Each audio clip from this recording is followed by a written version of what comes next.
Okay, let's unpack this. You're looking into New Orleans, Louisiana, right? Yeah. Trying to get a real feel for what makes it special.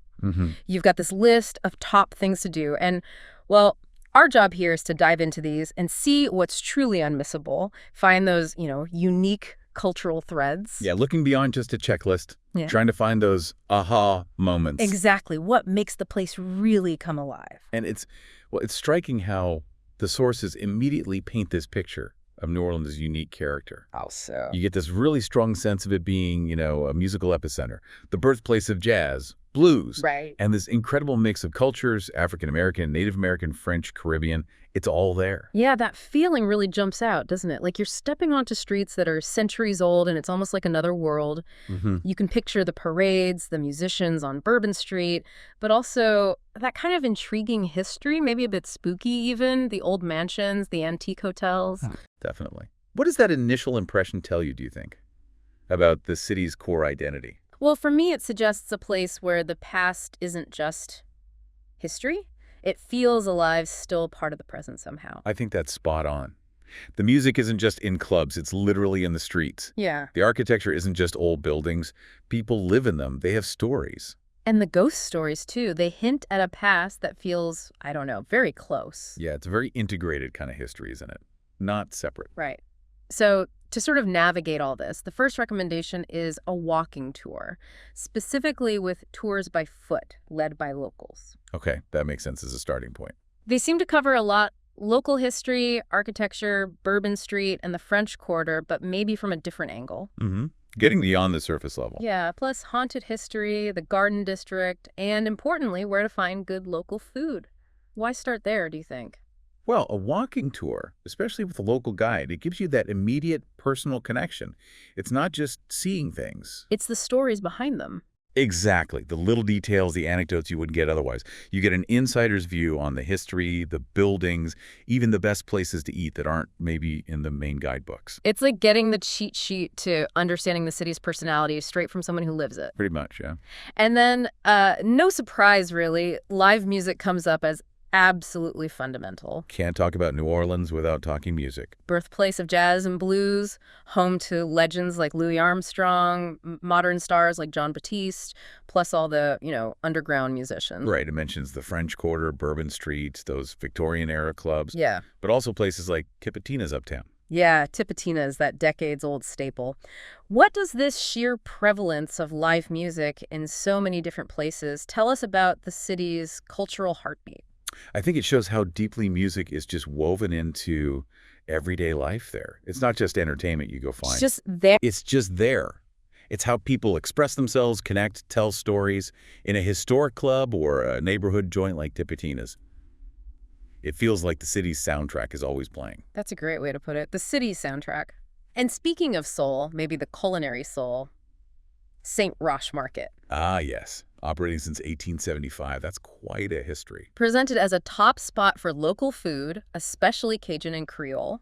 Apparently, it was the place for seafood, oysters particularly, back in the mid-20th century. And now it hosts a dozen different vendors. Yeah, quite diverse now. How does that market's history and its current setup reflect the city's food heritage? Well, St. Roch Market, just in its evolution, it kind of tells the story of New Orleans food. Okay. It started as this vital community market, and it's adapted. Now it showcases that incredible diversity. You get the Cajun flavors, those French Acadian roots. Right, more rural maybe. Sort of, yeah. Yeah. And then alongside that, the more refined Creole cuisine that grew up in the city itself. French, Spanish, African, Native American influences all mixed together. So the market's like a delicious crossroads of that history. Exactly. A very flavorful timeline, like you said earlier. Ah, yeah.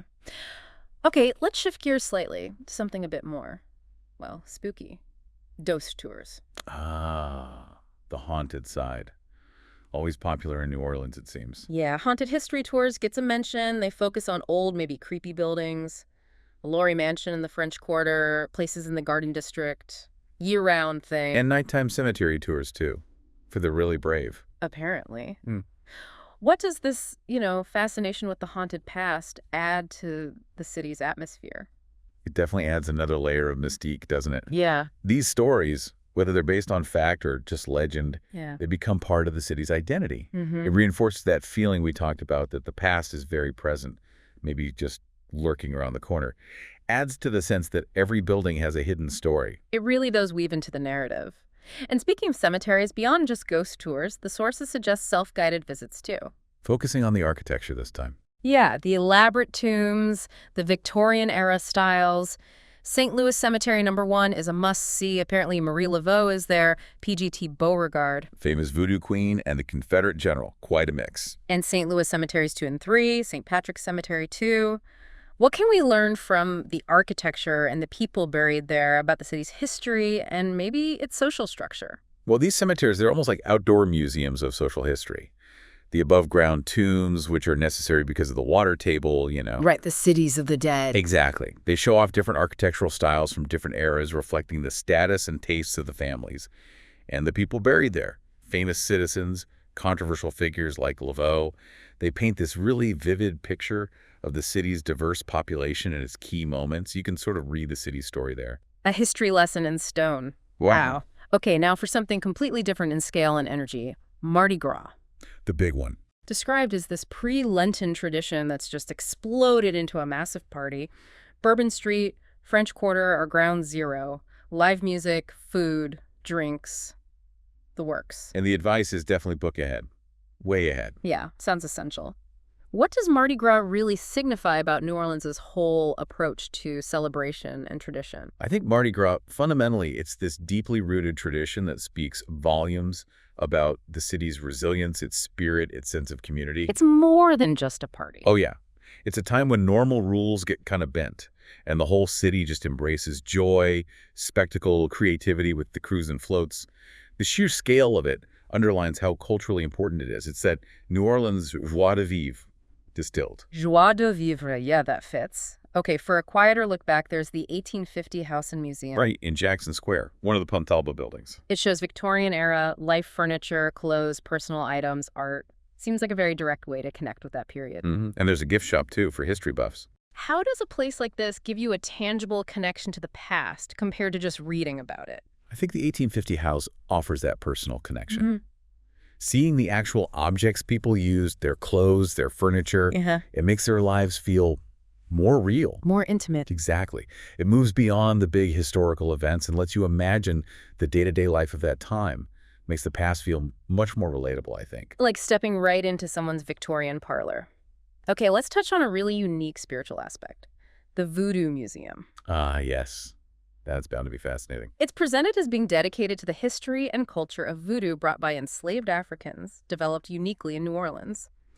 The aim seems to be education, getting past the stigma. Shedding light on its actual history, customs, even current ceremonies. Yeah. How significant has voodoo been in shaping the city's cultural and spiritual landscape? Well, the museum itself is important because it acknowledges and tries to preserve this really vital, though often, misunderstood part of New Orleans heritage. Right. Voodoo, as it developed there, has had this deep, lasting impact on the city's spiritual life, its music, its culture in general. Educating people helps move past those sensational Hollywood ideas towards understanding its real history and ongoing significance. So recognizing another essential thread in that cultural tapestry. Gotcha. Okay, changing scenes again, cruising the Mississippi. On a steamboat. Very classic New Orleans. Yeah, the New Orleans Steamboat Company. On historic boats like the Natchez, you get skyline views, dining, events, and it connects back to the city's history as a river port.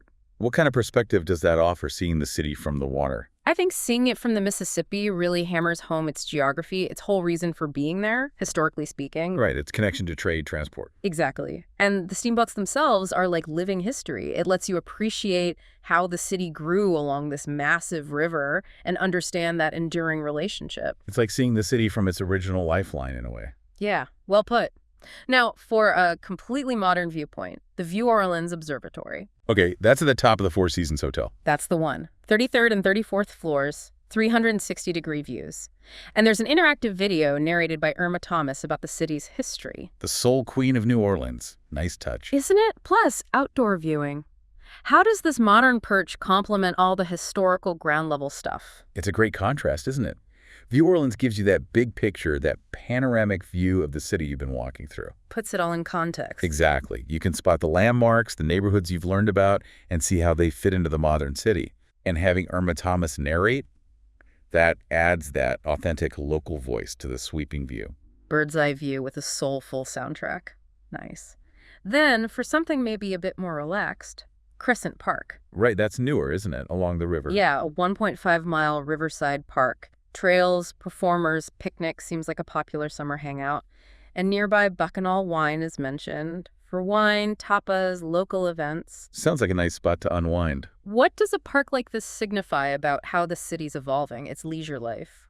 I think Crescent Park shows a city looking towards the future, creating modern public spaces while still embracing its riverfront.